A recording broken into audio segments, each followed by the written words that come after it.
E por isso que nós também devemos evitar aqueles padres ou bispos que, mesmo tendo a conclusão clara que a sede está vacante, mesmo tendo a conclusão clara que a tese é herética, que nós não podemos nem sequer aceitar a tese como uma possibilidade, então aqui quer dizer que a pessoa, na fé, ela não errou em nada.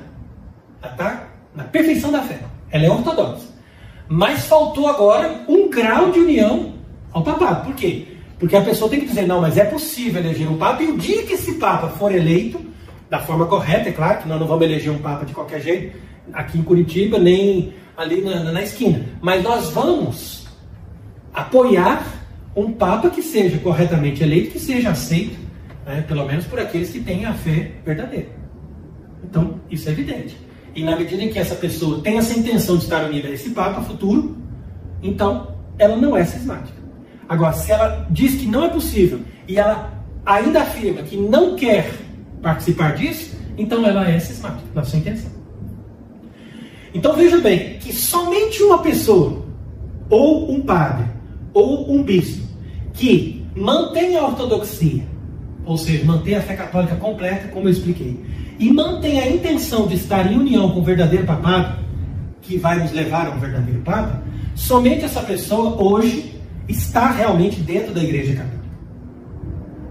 E, portanto, somente entre essas pessoas pode haver a comunhão de fé, a unidade de doutrina e também cultos a Deus que são válidos e legítimos. Fora dessas pessoas não pode haver culto a Deus válido e legítimo. Pode até ser válido, mas não vai ser legítimo. Então esse que é o problema. E eu ainda não falei da última posição, porque essa é a sexta, mas tem a última, que é daqueles que radicalizam tanto, que dizem assim, olha, como nós não temos papa, então nós não temos nada legítimo, nada válido, não adianta fazer nada, não adianta participar de nada, vamos ficar só dentro de casa rezando e pronto. Até o pessoal nos Estados Unidos chama esse pessoal de home alone, né? Fica em casa sozinho, esquece tudo, não tem paz, não tem bispo, não tem mais nada. Essas pessoas também são heréticos. Por quê? Porque essa posição nega a indefectibilidade da igreja, que é também um dogma de fé. A indefectibilidade da igreja nunca foi expressa assim como dogma, igreja indefectível, mas é doutrina comum. É doutrina do magistério da igreja, que a igreja é indefectível. Significa o quê? Que a igreja nunca vai acabar. E que a igreja vai ter sempre uma sucessão apostólica, uma hierarquia, o mínimo que seja, para sobreviver. E esse mínimo significa o quê? Alguns bispos no mundo, alguns padres no mundo, pode ser que sejam dezenas ou centenas, a gente não sabe o número, mas a gente sabe que é pouco. É pouco, mas não tem problema ser pouco. A igreja católica não é necessariamente a igreja da maioria ou a igreja das multidões. Pode ser que em certo momento foi, mas hoje não. Hoje é a igreja de um grupo pequeno. E esse grupo pequeno não significa que é um grupo selecionado, um grupo de elite, mas é um grupo de pessoas que mantêm essa fé. E pode acrescentar outras pessoas que não estão sabendo de nada, não estão conhecendo nada, são como heréticos materiais, participam até de missa nova, estão lá na simplicidade deles, mas essas pessoas são católicos no sentido lato da palavra, porque elas não têm a intenção de serem nem heréticos nem cismáticos. Então esses são todos aqueles ignorantes que depois, no final, quando a igreja for restaurada, eles vão facilmente integrar o corpo da igreja novamente. Mas estão aí atualmente perdidos nessas multidões de seitas que são formadas a partir do Vaticano II. Mas os católicos conscientes são poucos. Os católicos que mantêm a intenção da verdadeira doutrina e da união com o verdadeiro papado. E é por isso que nós temos que dar toda essa explicação, porque, como eu acabei de dizer, nós não podemos dar a Deus nenhum culto fora da igreja. E cultuar a Deus fora da igreja é pecado. Isso é uma coisa evidente. Então, é preciso toda essa explicação para você chegar na santificação do domingo e entender por que não podemos participar de qualquer missa. Então é evidente que eu não posso participar de nenhuma missa em união com um Papa que é herético, que não é Papa verdadeiro, simplesmente um usurpador da sede de São Pedro. E quando nós passamos para a lógica da não unacum, tem que se afastar completamente de qualquer pessoa que tenha vínculo com a tese de Cassissiaco.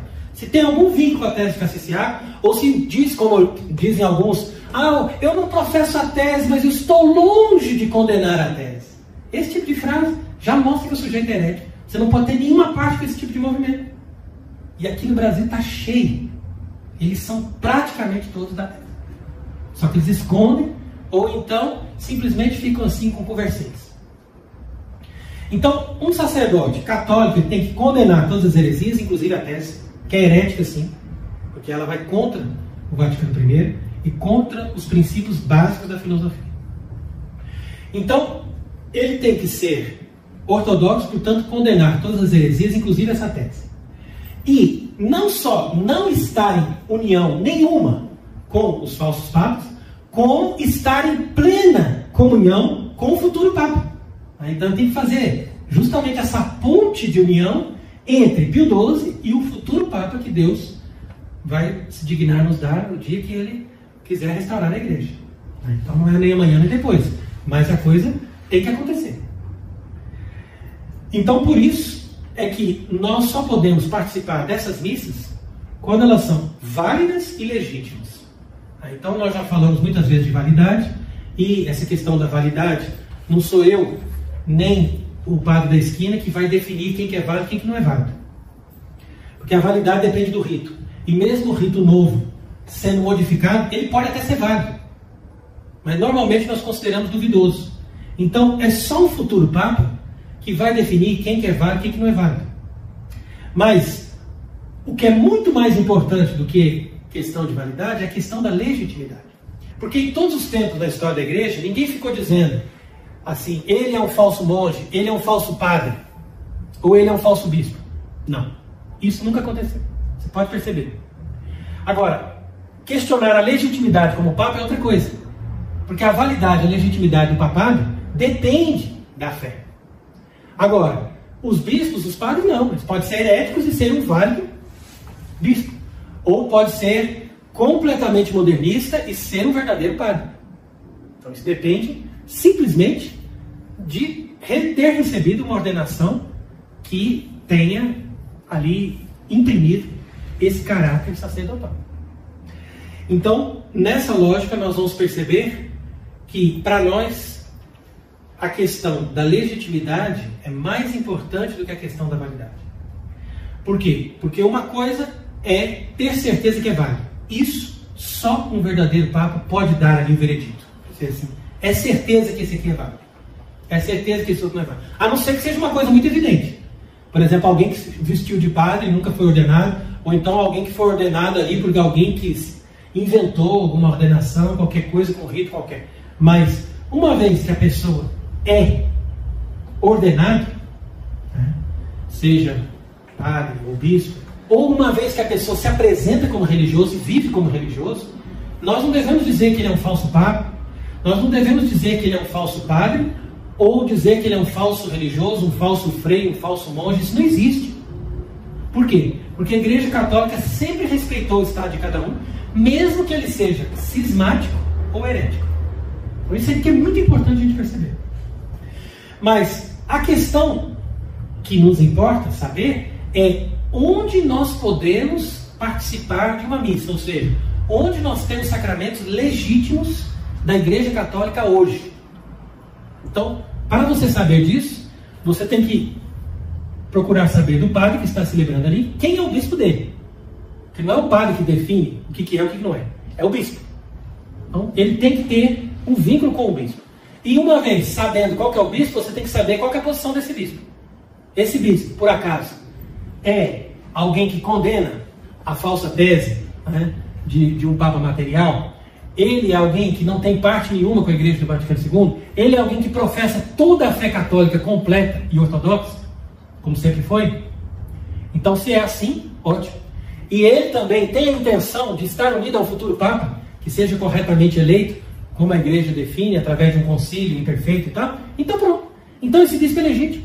E se esse bispo é legítimo e ele nos dá sacerdotes, é sinal que nós recebemos esses sacerdotes de uma hierarquia legítima da Igreja Católica atual.